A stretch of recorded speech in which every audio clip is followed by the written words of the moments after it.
Hello guys, welcome back to my channel. मेरा नाम है रमनदीप एंड आप देख रहे हैं कॉमर्स मास्टर्स।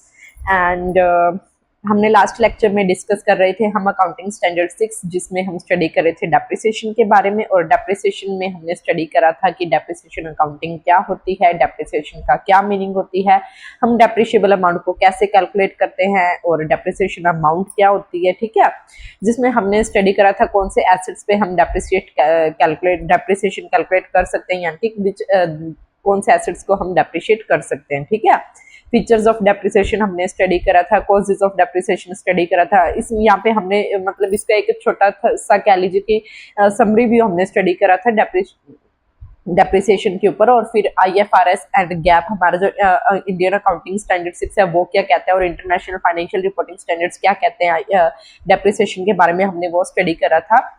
और आज हम स्टडी करेंगे in depth causes of depreciation. आगे बढ़ने से पहले मैं आपको बता देती हूँ कि मैंने एक नया टेलीग्राम चैनल ओपन करा है, जिसको आप जाके ज्वाइन कर सकते हैं, ताकि आपको कंटिन्यूस वीडियोस वहां पे देखने को मिलेंगी। और हम प्रिपरेशन कर रहे हैं PSSB ऑडिट इंस्पेक्टर की, जूनियर ऑडिटर की और कॉमर्स लेक्चरर की। प्लस ये जो वीडियोज है हेल्पफुल होने वाली क्लास 11, 12 BCom एंड MCom के स्टूडेंट्स के लिए जो अकाउंट्स की प्रिपरेशन कर रहे हैं। और कॉमर्स लेक्चरर के लिए हम आने वाले टाइम में बिजनेस स्टडीज, इकोनॉमिक्स और बिजनेस स्टैटिस्टिक्स की भी वीडियोस लेके आएंगे। तो अब मैं छोटी सी यूट्यूबर हूँ, आप मेरे को ऐसे ही सपोर्ट करते रहिए और मेरे चैनल को सब्सक्राइब कीजिए, मेरी वीडियोस को शेयर कीजिए अपने फ्रेंड्स के साथ और लाइक कीजिए। ठीक है, तो हम आगे बढ़ते हैं कॉजेज ऑफ डेप्रिसिएशन। तो कॉजेज ऑफ डेप्रिसिएशन बच्चे हमने स्टडी करा था कि डेप्रिसिएशन क्या होता है ना। हम थोड़ा सा रिकैप कर लेते हैं। डेप्रिसिएशन में हमने स्टडी करा था कि जब किसी भी एसेट को हम परचेज कर लेते हैं, ठीक है, उसकी थोड़ी सी जो उसकी जो वैल्यू है ना, वो over a period of time क्या है, फॉल होनी शुरू हो जाती है। मतलब उसकी जो हम जिस कॉस्ट पे हमने उसको परचेज करा था, अब वो क्या है उस कॉस्ट पे नहीं रहता। जब भी हम उसको मार्केट में जाएंगे सेल करने आफ्टर सम टाइम पीरियड, तो क्या होएगा कि उसकी वैल्यू क्या है, डिक्रीज हो जाएगी उस एसेट की। अभी जो रिडक्शन इन वैल्यू है उस एसेट में, ठीक है, उसकी कॉस्ट में जो रिडक्शन इन वैल्यू आया है, उसको हम क्या कहते हैं, डेप्रिसिएशन कहते हैं। ठीक है, तो डेप्रिसिएशन के ना कॉजेज, 3 टाइप्स के कॉजेज हो सकते हैं, that is internal causes, second is external causes and third is accident. ठीक है, इंटरनल कॉजेज में हमने क्या बोला था कि वियर एंड टियर, जब आप क्या है उस एसेट को रेगुलर यूज करते हो, तो यूजेज की वजह से उसमें क्या है उसकी वैल्यू धीरे धीरे क्या है फॉल होना शुरू हो जाती है, यानी कि वो थोड़ा थोड़ा पुराना होना शुरू हो जाता है आपका एसेट। ठीक है, तो due to wear and tear and second is due to depletion. अगर आप कोई भी ऐसा रिसोर्स यूज कर रहे हो, ठीक है, जो कि ओवर पीरियड ऑफ टाइम क्या है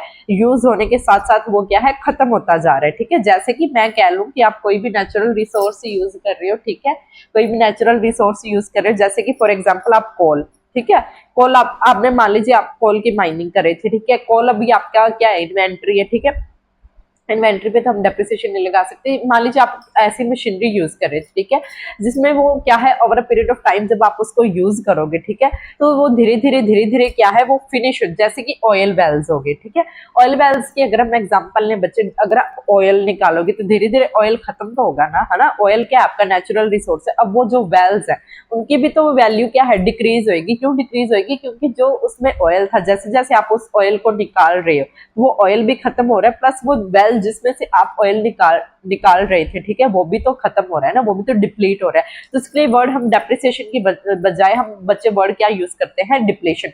डिप्लेशन जो वर्ड है वो हम नेचुरल रिसोर्सेज के लिए यूज करते हैं, यानी कि ऐसे एसेट्स, नेचुरल एसेट्स जिनको हम अगर यूज करें तो वो क्या है धीरे धीरे फिनिश होना शुरू हो जाते हैं। ठीक है, हमारे पास एट द एंड क्या है एसेट बचेगा ही नहीं। ठीक है, जीरो एसेट हो जाएगा हमारे पास एट द एंड। तो जो नेचुरल रिसोर्सेज की डेप्रिसिएशन आप कह लीजिए, उसको हम क्या कहते हैं, डिप्लीशन कहते हैं। तो ये क्या है इंटरनल कॉजेज एंड डेप्रिसिएशन के। फिर एक्सटर्नल कॉजेज क्या है बच्चे, एक्सटर्नल कॉजेज क्या है कि आपका एसेट तो अभी अच्छी उसकी लाइफ पड़ी है, ठीक है, अभी आपका एसेट बहुत ही अच्छी कंडीशन में है, लेकिन मार्केट में नई टेक्नोलॉजी आ गई। अब क्या है, अगर मार्केट में नई टेक्नोलॉजी आ गई लेकिन आपका एसेट जो है वो पुरानी टेक्नोलॉजी पे बेस्ड है, तो उसकी वजह से भी आपके एसेट की क्या है वैल्यू फॉल हो जाएगी। अब ये जो रिडक्शन इन वैल्यू है, ये जो फॉल इन वैल्यू है, इसको हम क्या बोलेंगे, डेप्रिसिएशन बोलेंगे। ठीक है, फिर सेकंड आ जाता है पैसेज ऑफ टाइम। अगर आप चाहे एसेट को यूज करें चाहे आप एसेट को यूज ना करें, लेकिन आप मान लीजिए फॉर एग्जांपल आपने कोई एसेट परचेज करा, आपने एक घर परचेज करा, ठीक है, आपने उसको 20 ईयर्स तक यूज नहीं करा।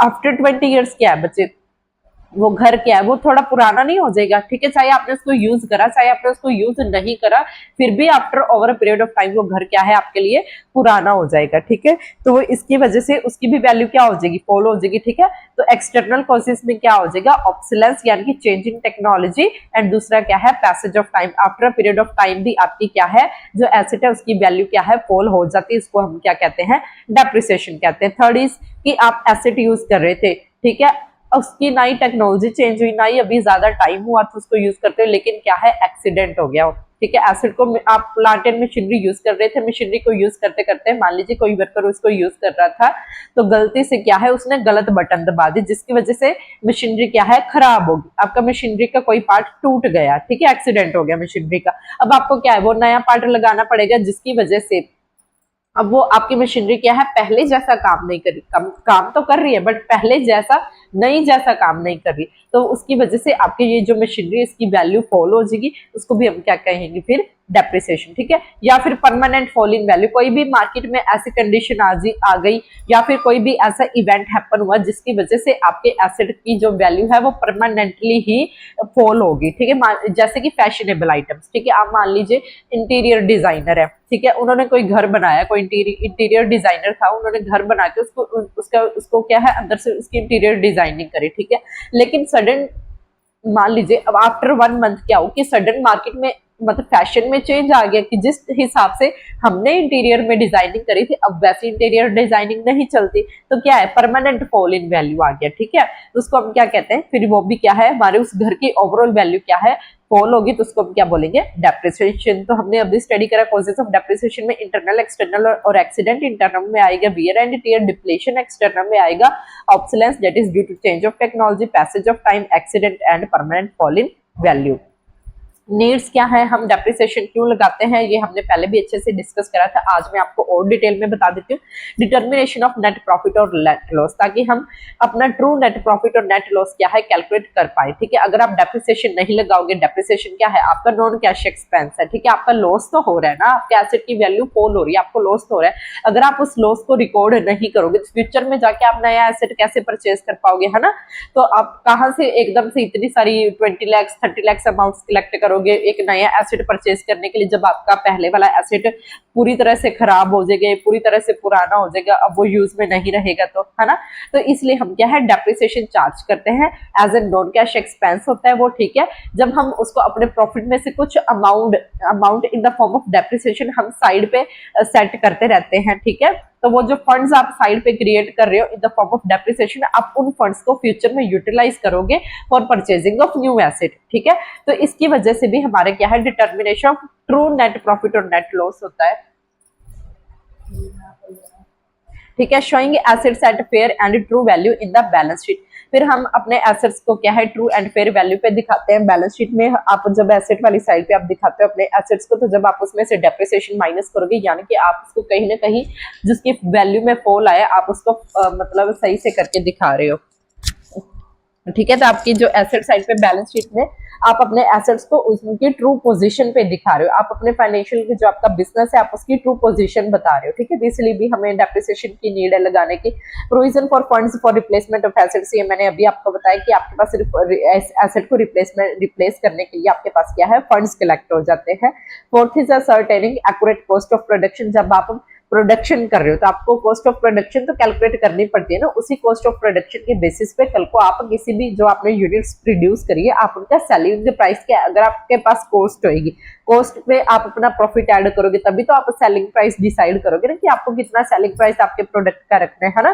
तो अगर आप डेप्रिसिएशन चार्ज करोगे तो आपके पास क्या है ट्रू कॉस्ट ऑफ प्रोडक्शन आएगी, ठीक है। ओके, फिर उसके बाद नेक्स्ट पॉइंट आता है distribution of dividend out of profit only. ये भी हमने कल पॉइंट डिस्कस करा था कि हम अपने प्रॉफिट्स को क्या है हम डिविडेंड को क्या है out of profit he distribute करना चाहते हैं, क्योंकि अगर आप डेप्रिसिएशन चार्ज नहीं करोगे तो वो डेप्रिसिएशन वाली जो अमाउंट थी वो हमने कहाँ यूज करनी थी for the replacement of asset, यानी कि कहीं ना कहीं वो आपकी कैपिटल की अमाउंट थी, ठीक है। अगर आप डेप्रिसिएशन चार्ज ही नहीं करोगे तो आप रिप्लेस भी नहीं कर पाओगे एसेट्स को, ठीक है। अब वो जो अमाउंट थी आपने उसको एज एन प्रॉफिट दिखा दिया, अब उसी प्रॉफिट में से आप फिर डिविडेंड पे कर रहे हो, ठीक है। तो वो क्या हो जाएगा डिविडेंड आउट ऑफ कैपिटल, और डिविडेंड आउट ऑफ कैपिटल पे करना तो हमें अलाउड ही नहीं होता है ना, as per companies act 2013 SEBI की गाइडलाइंस के हिसाब से हम क्या है डिविडेंड आउट ऑफ कैपिटल पे नहीं कर सकते, हम सिर्फ क्या है डिस्ट्रीब्यूशन हमने करनी होती है डिविडेंड की out of profit only. Last point is avoiding over payment of income tax. जब आप डेप्रिसिएशन क्या है प्रॉफिट में से रिड्यूस कर देते हो तो आपका प्रॉफिट क्या है कम हो जाता है, फिर आप उसी कम प्रॉफिट पे क्या है आप क्या है इनकम टैक्स पे करते हो। हमने कल भी एग्जांपल ली थी, मान लीजिए आपका प्रॉफिट है 1 लाख रुपीज, ठीक है 1 लाख रुपीज में आपकी मान लीजिए डेप्रिसिएशन आई 20,000। अब डेप्रिसिएशन क्या है हमारा एक्सपेंस है या हमारा लॉस है, हम लॉस को क्या है प्रॉफिट में से माइनस करते हैं ना, एक्सपेंस को माइनस करते हैं प्रॉफिट में से। तो जब आप 1 लाख में से 20,000 की डेप्रिसिएशन का जो एक्सपेंडिचर आपका हुआ है आप उसको माइनस कर दोगे तो आपके पास 80,000 प्रॉफिट बचेगा। अब आप क्या है उसे 80,000 पे इनकम टैक्स पे करोगे, है ना। तो अगर आपका प्रॉफिट 1 लाख होता और अगर आप डेप्रिसिएशन नहीं चार्ज करोगे, ठीक है, तो आप उस आप क्या है 1 लाख पे प्रॉफिट पे फिर इनकम टैक्स पे करोगे, इसका मतलब आप टैक्स ज्यादा पे कर रहे हो फिर, है ना। तो डेप्रिसिएशन क्या है हमें हेल्प करता है कि हम अवॉइड करें over payment of income tax. अब डेप्रिसिएशन को डिटरमाइन करने के फैक्टर्स क्या है। First is cost of the asset, हमारे एसेट की कॉस्ट कितनी है, कॉस्ट ऑफ द एसेट की जिस कॉस्ट पे हम एसेट को परचेज कर रहे हैं, ठीक है। अगर कॉस्ट पता होगी तभी तो डेप्रिसिएशन का रेट बता पाएंगे ना कि क्योंकि हम डेप्रिसिएशन किस पे चार्ज करते हैं बच्चे, हम डेप्रिसिएशन को चार्ज करते हैं on the cost of the asset. अगर आपके पास एसेट की कॉस्ट होगी तभी आप उस पे क्या है डेप्रिसिएशन चार्ज कर पाओगे। The cost of a fixed asset is determined by adding all the expenses incurred on bringing the asset to usable condition with the purchasing price of that asset, ठीक है। अब वो क्या बता रहे हैं हमें कि अब जो फिक्स्ड एसेट है उसकी कॉस्ट को हम कैसे डिटरमाइन करेंगे, ठीक है। जितने भी एक्सपेंसेस हमने इनकर करे हैं उस कैपिटल एसेट को, उस फिक्स्ड एसेट को यूज में लाने के लिए, ठीक है। आपने मान लीजिए एसेट को परचेज करा फॉर ₹50,000, फिर आपने उसकी इंस्टॉलेशन के पे करे ₹10,000, ठीक है। ऐसे ही मतलब आपने उसको क्या है यूज में लाने के लिए 10,000 की इंस्टॉलेशन भी तो भरी ना, तो आपकी जो total cost of the fixed asset कितनी हो जाएगी 50,000 plus 10,000 installation cost, that is total 60,000। अब आपकी क्या है cost of the fixed asset हो जाएगी। अब इसी कॉस्ट पे आप क्या है डेप्रिसिएशन लगाएंगे, इसी कॉस्ट पे आप डेप्रिशिएबल अमाउंट क्या है अपनी कैलकुलेट करेंगे, ठीक है। If the cost of the asset is more, the depreciation charged on the asset will also be higher। अगर आपकी कॉस्ट ज्यादा है तो उस पे आप जो डेप्रिसिएशन चार्ज करेंगे वो भी क्या है आप ज्यादा चार्ज करेंगे, तभी तो उस एसेट को रिप्लेस करने के लिए आपके पास ज्यादा फंड्स आ पाएंगे ना, है ना। अगर कॉस्ट एसेट की ज्यादा आएगी तो आपको क्या है ज्यादा डेप्रिसिएशन चार्ज करनी है। For example company purchase an asset for, उन्होंने भी ऐसी एग्जाम्पल ले रखी, उन्होंने कंपनी ने क्या बोला कि उन्होंने वो क्या बोल रहे हैं कि कंपनी ने एक एसेट परचेज करा कितने का 50,000 का, ठीक है, और उन्होंने कंपनी ने स्पेंड करा ₹10,000 on it's installation. Same he example वही उन्होंने ले रखी, ठीक है। 10,000 उन्होंने उस एसेट को इंस्टॉल करने के लिए पे करा, ठीक है। इन दिस केस, अब इस केस में क्या होगा कि कॉस्ट क्या होगी 50,000 प्लस 10,000 जो उन्होंने इंस्टॉलेशन के चार्जेस भरे, ठीक है, टोटल कितना हो गया 60,000। अभी जो 60,000 अमाउंट आई है हमारे पास, हम इस पे डेप्रिसिएशन चार्ज करेंगे। Depreciation will be calculated at ₹60,000, ठीक है। आई होप आपको ये पॉइंट अच्छे से समझ में आ गया होगा। नेक्स्ट जो फैक्टर है दैट इज एस्टिमेटेड यूजफुल। अब हमें ये तो पता चल गया कि हमने एसेट की कॉस्ट को कैसे डिटरमाइन करना है, क्योंकि उसी कॉस्ट पे हमने एट द एंड बाद में जाके क्या है डेप्रिसिएशन चार्ज करनी है। अब हम डिटरमाइन करेंगे हम उस एसेट को कितने ईयर्स तक यूज करने वाले हैं, ठीक है, ताकि हम उसको क्या है मान लीजिए आप किसी एसेट को इफेक्टिवली उसकी फिजिकल लाइफ भी यहाँ पे आप कंसीडर करोगे, आप उसकी टेक्नोलॉजिकल लाइफ भी और उसकी फिजिबिलिटी भी आप इंक्लूड करोगे। फिजिकल लाइफ क्या है, उस एसेट को आप कितने लंबे तक टाइम तक अगर आप यूज करें कि जब तक वो पूरी तरह से वो क्या है स्क्रैप नहीं हो जाता, ठीक है, जब तक वो पूरी तरह से कबाड़ नहीं बच जाता वो एसेट, वो उसकी क्या है फिजिकल यूजफुल लाइफ है, यानी कि आप उसको उसके एंड टाइम तक आप उसको क्या है कंज्यूम करेंगे, उस एसेट को यूज करेंगे, वो उसकी क्या है बच्चे फिजिकल लाइफ है, ठीक है। फिर उसके बाद आ जाती है टेक्नोलॉजिकल लाइफ। अब टेक्नोलॉजिकल लाइफ क्या है, एसेट तो आपने यूज करना शुरू करा, अभी आपको 5 इयर्स हुए थे, फिर मार्केट में नई टेक्नोलॉजी आई, जब आप एक्सपेक्ट कर रहे हो कि आफ्टर इतने इयर्स, उसकी फिजिकल लाइफ तो 10 इयर्स है, बट आफ्टर 8 इयर्स क्या है मार्केट में न्यू टेक्नोलॉजी आ जाएगी, उसकी वजह से आपका एसेट क्या है पहले आपको क्या है नई टेक्नोलॉजी अडॉप्ट करनी पड़ेगी, लेकिन आपकी वैसे तो फिजिकल उसकी लाइफ क्या है 10 इयर्स है, बट आप उसको यूज कर पाओगे 8 इयर्स, ठीक है। तो उसकी टेक्नोलॉजिकल लाइफ कितनी है बच्चे 8 इयर्स, ठीक है।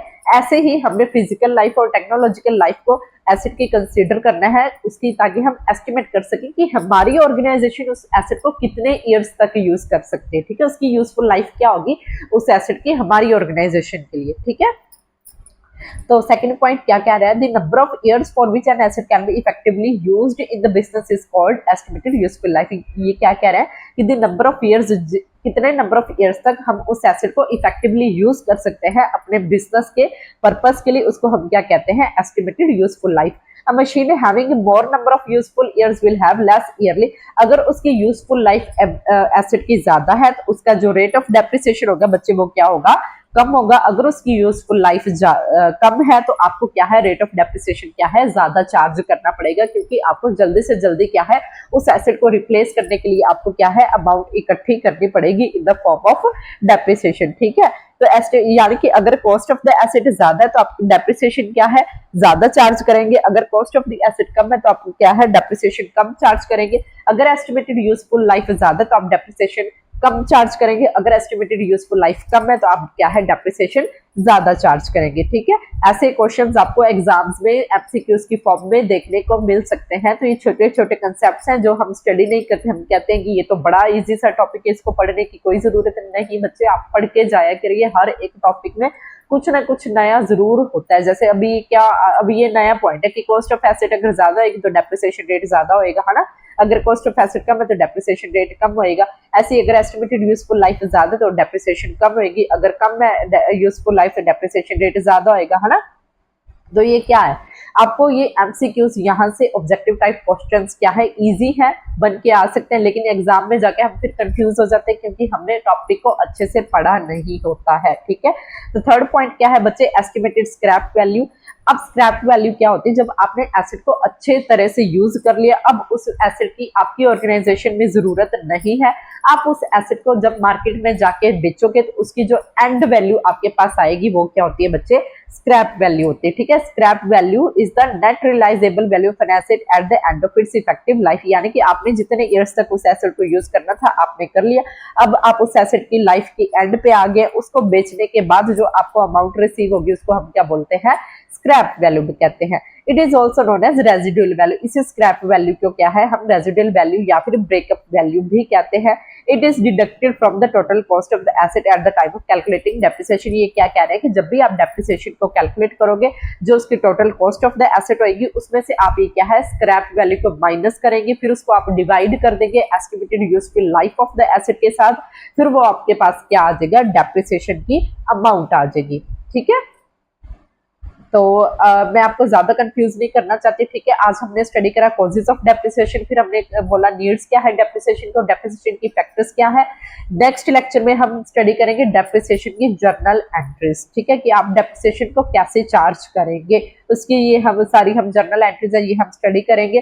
फिर उसके नेक्स्ट लेक्चर में हम स्टडी करेंगे डेप्रिसिएशन के मेथड्स। ठीक है, okay, thank you so much. आप मेरे चैनल को प्लीज सब्सक्राइब कीजिए, अपने फ्रेंड्स के साथ शेयर कीजिए, लाइक कीजिए, और अब पढ़ते रहिए, हंसते रहिए, मुस्कुराते रहिए, और अच्छे से एग्जाम की प्रिपरेशन करिए। आपको ये एग्जाम क्लियर करना ही करना है, अपने पेरेंट्स का नाम रोशन करना ही करना है, आप ये ठान लीजिए। ठीक है, और ऐसे ही सपोर्ट करते रहिए मुझे भी। थैंक यू सो मच बच्चे, टाटा बाय बाय।